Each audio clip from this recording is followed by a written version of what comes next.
Halo, selamat sore pemirsa. Anda tadi menyaksikan berita pilihan Anu Sore yang akan menemani Anda selama 2 jam. Ke depan bersama saya Anissa Dasuki. Dan saya Abraham Silaban. Kita awali Anu Sore hari ini dengan informasi survei Sirus Network yang menunjukkan 69% responden setuju terhadap RUU Omnibus Law Cipta Kerja. Bahkan publik menilai RUU Cipta Kerja merupakan jalan tengah antara kepentingan investasi, UMKM, dan kepentingan pekerja.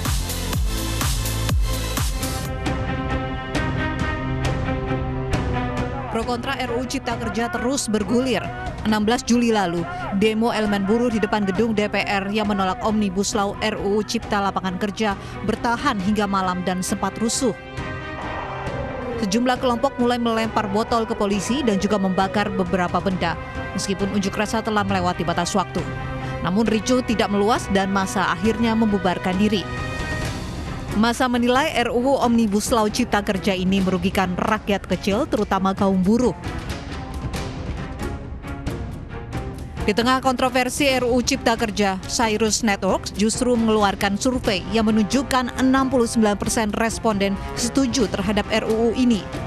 Bahkan publik menilai RUU Cipta Kerja merupakan jalan tengah antara kepentingan investasi, UMKM, dan kepentingan pekerja.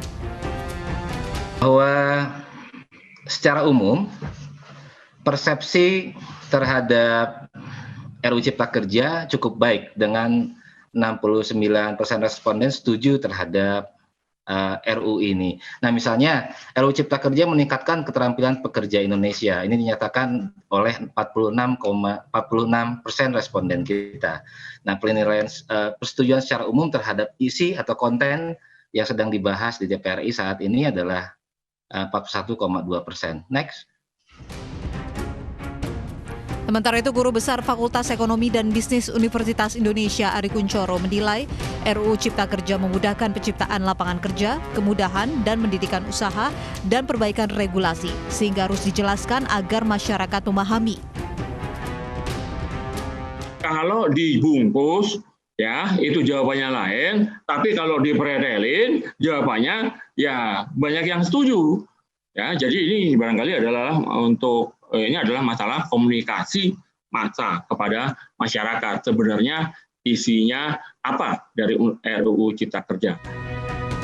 Saat ini Dewan Perwakilan Rakyat masih membahas rancangan Undang-Undang Cipta Kerja. Tim Liputan iNews melaporkan. Gudang penyimpanan beras dan terigu di Jalan KS Tubun Selipi, Jakarta Barat terbakar. Api juga merembet dan membakar rumah warga.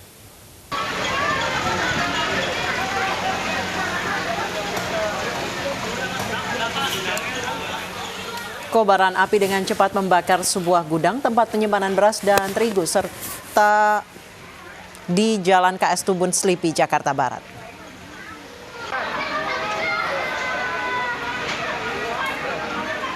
Banyak bahan yang mudah terbakar dan kencangnya hembusan angin membuat api dengan cepat merambat ke sejumlah bangunan.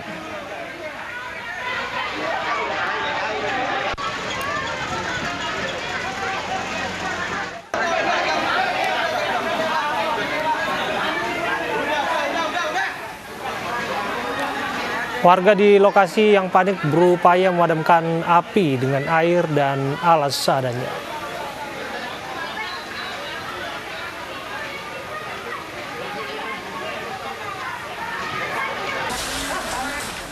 Sementara warga lainnya berusaha menyelamatkan barang berharga karena api merembet ke rumah warga.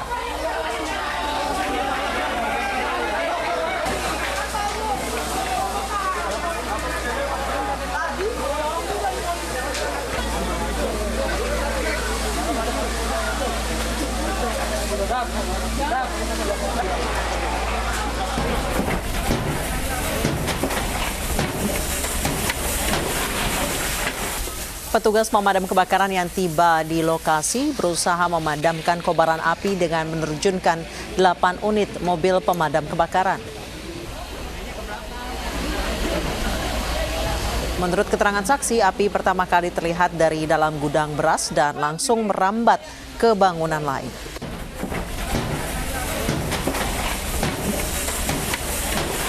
Tidak ada korban jiwa dalam kebakaran ini.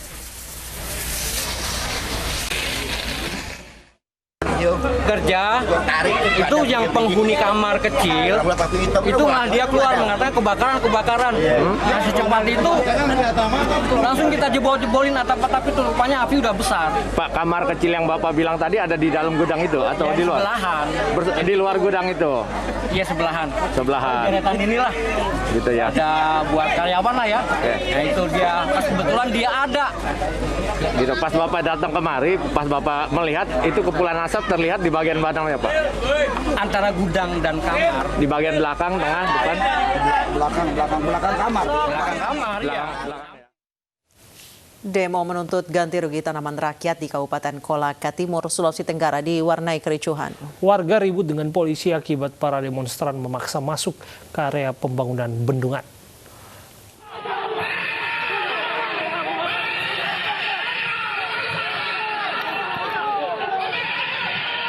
Kericuan antara warga dengan aparat kepolisian tak terhindarkan saat demo menuntut ganti rugi tanaman rakyat di Bendungan Ladongi, Kabupaten Kolaka Timur, Sulawesi Tenggara pada Senin siang. Warga terlibat saling dorong dengan polisi saat berusaha memasuki wilayah pembangunan Bendungan Ladongi. Kericuan bermula saat Aliansi Masyarakat Kecamatan Ladongi, Kabupaten Kolaka Timur, Sulawesi Tenggara menggelar aksi unjuk rasa menuntut ganti rugi tanaman warga di lokasi hutan tanaman rakyat yang menjadi dampak rendaman pembangunan bendungan. Kemarahan warga semakin menjadi saat tak seorang pun perwakilan Balai Sungai 4 Makassar menemui warga. Sudah 3 tahun lebih sejak masuk itu waduk dia sudah diukur Pak. Bahkan katanya sudah 2 kali diukur belum dibayar. Jadi ada 52 semua. Yang itu yang pertama menuntut 51 orang ditambah 1 orang ini. Insyaallah mudah-mudahan mereka bisa datang hari Rabu dari balai dia bisa bayar. Setahun lalu pihak Balai Sungai 4 Makassar berjanji membayarkan ganti rugi senilai 20 miliar rupiah untuk 52 warga. Namun hingga saat ini belum ada realisasi. Dari Kolaka Timur, Sulawesi Tenggara, Asdar Lantoro, iNews melaporkan.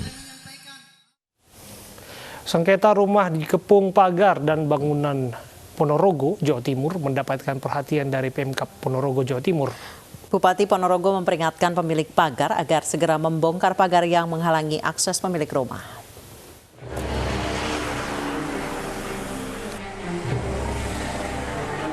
Kasus rumah di Kepung Pagar milik Wisnu Widodo warga Desa Gandukepu, Kecamatan Sukorejo, Ponorogo, Jawa Timur mendapatkan perhatian. Pemerintah Kabupaten Ponorogo memperingatkan agar pemilik pagar segera membongkar. Jika peringatan tak diindahkan, pagar yang menghalangi rumah Wisnu Widodo akan dibongkar bersama pemerintah Kabupaten Ponorogo. Kita sudah memberikan peringatan 1 dan peringatan 2. Dan hari ini kita akan lihat apakah Bumistone mengindahkan peringatan dan anjuran kita untuk membongkar pagar itu. Jika tidak, maka kita akan bujuk lagi agar supaya mau membongkar bersama-sama kita. Mistun tetangga Wisnu Widodo memasang pagar pembatas beralasan bahwa jalan tersebut adalah tanah milik pribadi. Meski demikian, sesuai peta desa, lahan yang dibangun pagar merupakan tanah desa. Hal ini juga dikuatkan dengan putusan Pengadilan Negeri Ponorogo, Jawa Timur, tertanggal 5 Mei 2020. Dari Ponorogo, Jawa Timur, Ahmad Subeki, iNews melaporkan. Kapal ikan terbakar di Pantai Temkuna, Kabupaten Timur Tengah Utara, Nusa Tenggara Timur. Kencangnya angin membuat kepulan asap hitam membumbung tinggi dari badan kapal yang terbakar. Kesian, aduh.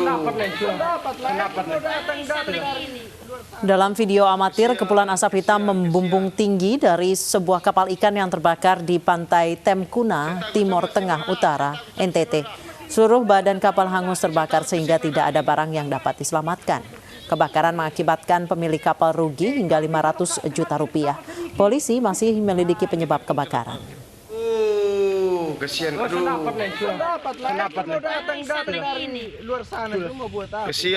Kesian.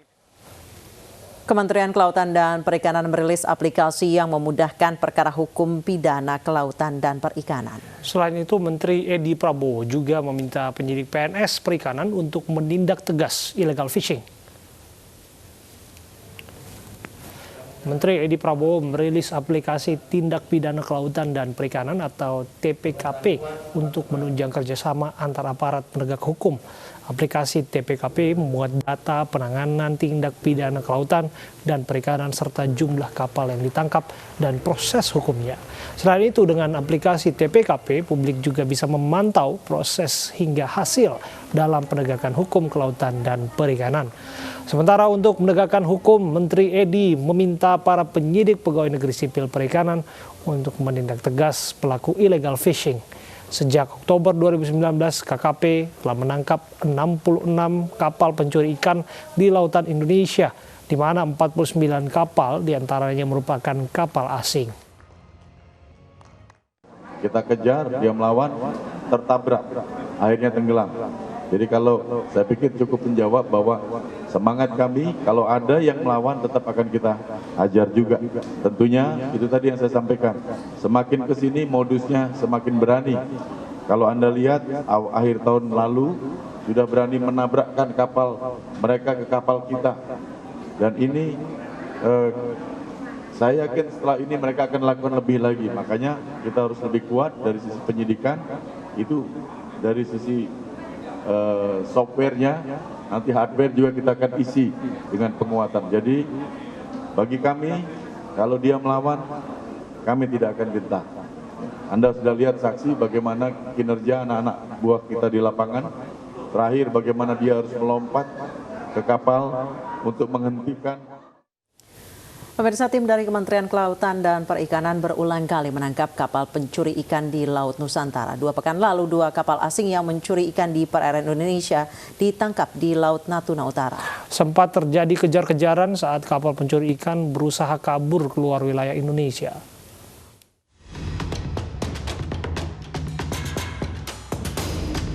Inilah detik-detik kapal asing pencuri ikan di Laut Natuna yang dilakukan kapal dari Kementerian Kelautan dan Perikanan pekan lalu.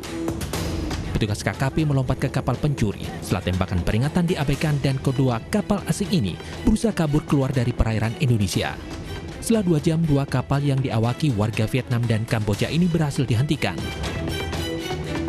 Semua awak kemudian dibawa ke Pontianak, Kalimantan Barat dengan protokol kesehatan untuk mencegah adanya penularan COVID-19. Dari nakoda kapal ikan itu sempat melawan. Dia mau nusuk pakai gunting, terus anggota kami ambil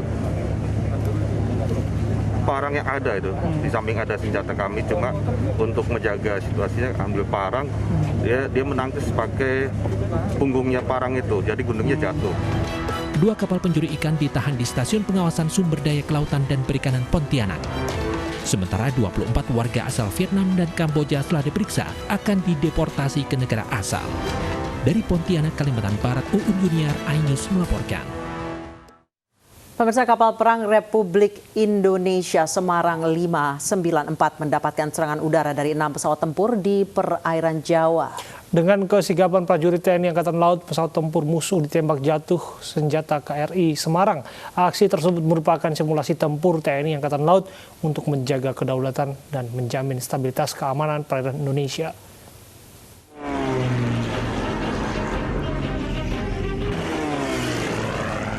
6 pesawat tempur musuh menembaki kapal perang Republik Indonesia Semarang 594 dengan membabi buta dari berbagai penjuru. Mulai dari sisi lambung kiri, kanan, hingga buritan kapal menjadi target serangan. Pesawat tempur musuh membombardir KRI Semarang 594 yang mengangkut ribuan prajurit TNI Angkatan Laut dan sejumlah kendaraan amfibi pasukan khusus Angkatan Laut. Dengan kesigapan prajurit TNI Angkatan Laut, 6 pesawat tempur musuh berhasil ditembak jatuh oleh senjata mesin amunisi 76 mm KRI Semarang setelah pertempuran sengit yang cukup panjang. Pertempuran laut lepas ini diakhiri dengan akrobatik manuver saat Pangko Armada 1 melakukan komando dari atas kapal sebagai tanda keamanan laut telah dapat diatasi. Aksi ini dilanjutkan dengan pendaratan helikopter jenis Panther di atas KRI Semarang 594. Namun serangan ini bukanlah serangan nyata, melainkan bagian dari rangkaian latihan militer gabungan Gladi Tugas Tempur Tingkat 3 yang diselenggarakan Kesatuan TNI Angkatan Laut, mulai dari Komando Armada 1, Kolin Lamil, Kormar, dan Pus Penerbal. Jadi kalau latihan parsial atau latihan kita masing-masing sudah setiap saat kita latihan ya, itu adalah bentuk tanggung jawab kita bahwa kita ini memang tentara TNI yang profesional. Jadi samping kita tahu bersama kita disibukkan dengan adanya COVID ini, kita juga bersama-sama dengan masyarakat yang lain ikut membantu pencegahan, membantu penanggulangan.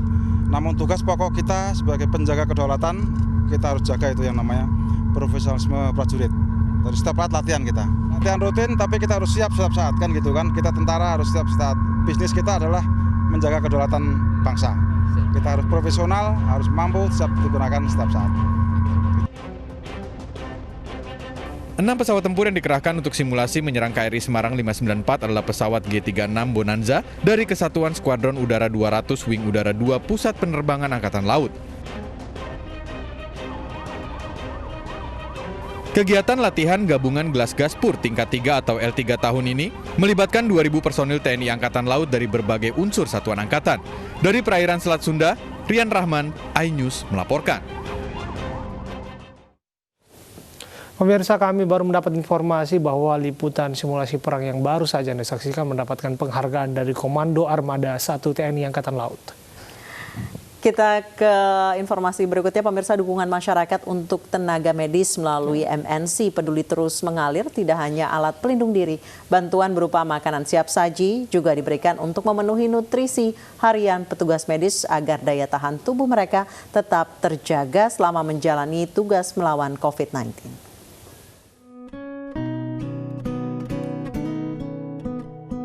Lembaga Kesehatan Gigi dan Mulut TNI Angkatan Udara di Jakarta Timur kembali mendapat bantuan dari MNC Peduli.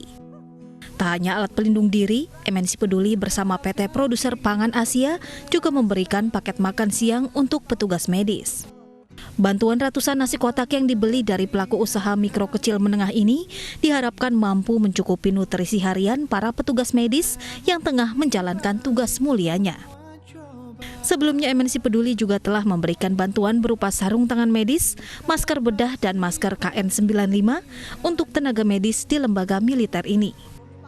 Ini keuntungan yang kedua buat kami, sehingga kami sangat surprise dengan MNC Peduli yang masih tetap memperhatikan kami untuk tetap melayani. Dalam masa pandemi ini kami sangat-sangat terbatas dalam hal memberikan kesejahteraan, jujur ya, kesejahteraan ke anggota. Dengan MNC Peduli ini kami mendapatkan berkah atau berkat nasi box ini, mudah-mudahan bisa memberi amunisi buat kami untuk tetap melayani. MNC Peduli sangat mengapresiasi tim medis Indonesia sebagai pahlawan garda terdepan dalam merawat pasien yang terdampak COVID-19. Kita mengirimkan makanan kepada tim medis dan supporting tim lainnya, dan ini merupakan bentuk kontribusi MNC Peduli dalam menyemangati tim medis untuk terus berjuang melaksanakan tugasnya. Mereka tidak sendiri, tapi kita ada dan semua mendukung mereka. Perjuangan tenaga medis dalam melawan virus corona masih sangat panjang. Untuk itu, MNC Peduli mengajak seluruh masyarakat Indonesia bersama-sama membantu perjuangan tenaga medis dalam menangani wabah virus corona. Tim Liputan iNews melaporkan.